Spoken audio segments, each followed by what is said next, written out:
Good evening students. आज हम बात करेंगे उत्तर प्रदेश राज्य विद्युत उत्पादन सेवा आयोग में जो जेई या अवर अभियंता के जो खाली पद या रिक्त पद हैं उसकी जो वैकेंसी आई हैं उसके संबंध में। तो हम देखेंगे कि कुल कितने पद हैं, उसकी जो तिथियां हैं वो महत्वपूर्ण क्या हैं, कब से स्टार्ट होंगे ऑनलाइन आवेदन पत्र भरना और कब तक अंतिम तिथि रहेगी, फीस क्या है, ये सारी चीज़ों पर हम बात कर लेते हैं और किस किस ब्रांच के जो छात्र छात्राएं हैं वो एलिजिबल हैं।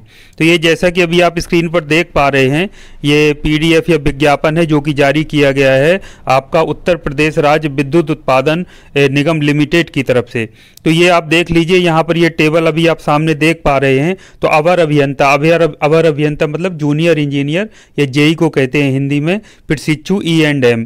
तो पद कोड ये दिए गए हैं। इसके अलावा कुछ अन्य पद भी हैं जो दूसरे ब्रांच के छात्र छात्राएं अप्लाई कर सकते हैं, जैसे सहायक लेखाकार, रसायनज्ञ ग्रेड 2 और लैब असिस्टेंट के भी पद हैं। तो जो यदि कोई आपके परिचित में हो तो आप उनको भी इसमें अप्लाई करने के लिए बोल सकते हैं।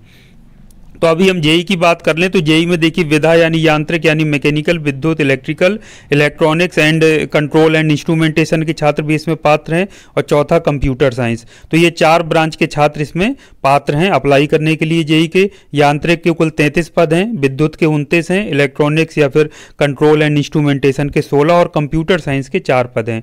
और इसी के क्रम में अनरक्षित और अन्य पिछड़ा वर्ग, अनुसूचित जाति, अनुसूचित जनजाति, आर्थिक रूप से कमजोर EWS के कुल कितने पद हैं ये आप इसमें बंटवारा देख सकते हैं जो कि टेबल में आपको दिख रहा है।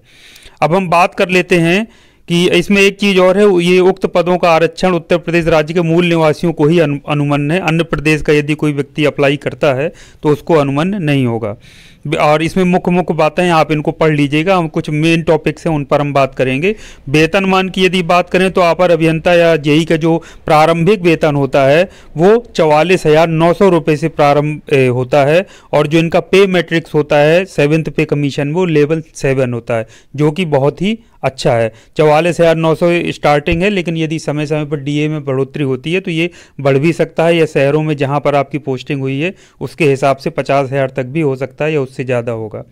तो होगा ही, क्योंकि ये प्रारंभिक वेतन है, इसमें डीए, HRA और अन्य भत्ते जुड़ते हैं तो वेतन काफ़ी अधिक हो जाता है। तो काफ़ी अच्छी अपॉर्चुनिटी है। सहायक लेखाकार, रसायनज्ञ ग्रेड 2 और लैब असिस्टेंट के भी आप देख सकते हैं, वो इनसे नीचे के ही पद हैं, सारे लेवल 5, 6, 4 आप जैसा देख पा रहे हैं। तो प्रारंभिक वेतन भी इनका दिया हुआ है।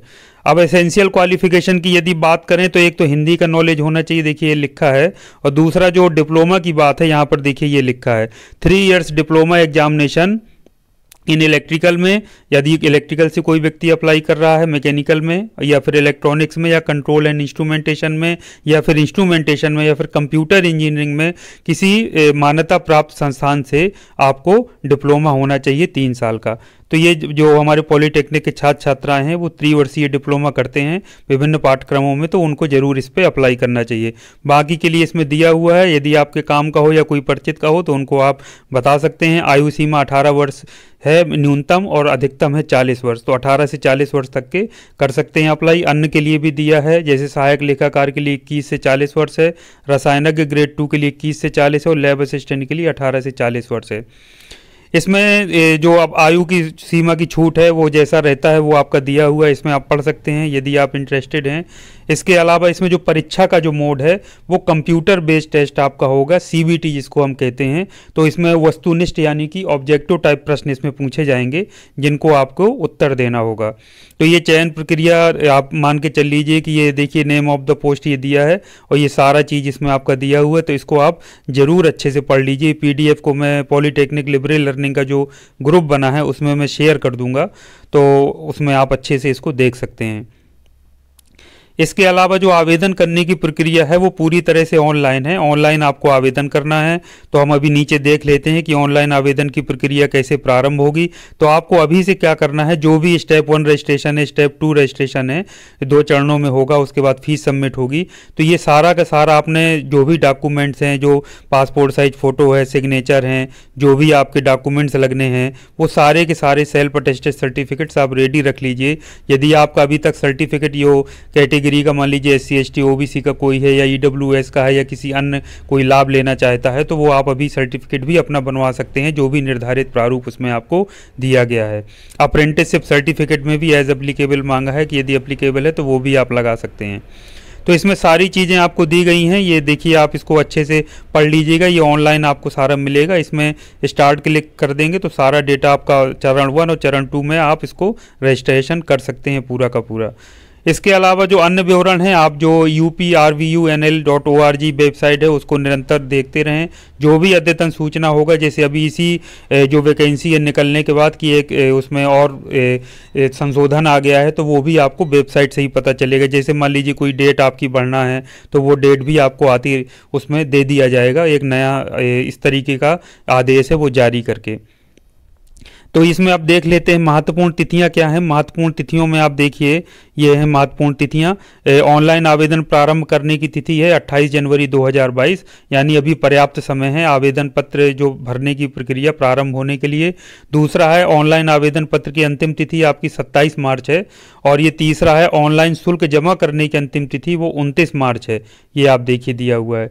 तो ये अंतिम तिथियों का ध्यान रखना है, अभी समय है, लेकिन आप आराम से इसको डायरी में नोट करके रख लीजिए, वेबसाइट का नाम नोट करके रख लीजिए और वेबसाइट जाकर के एक बार विजिट भी कर लीजिए कि हाँ इसी वेबसाइट में जाकर के आपको अपना फॉर्म अप्लाई करना है।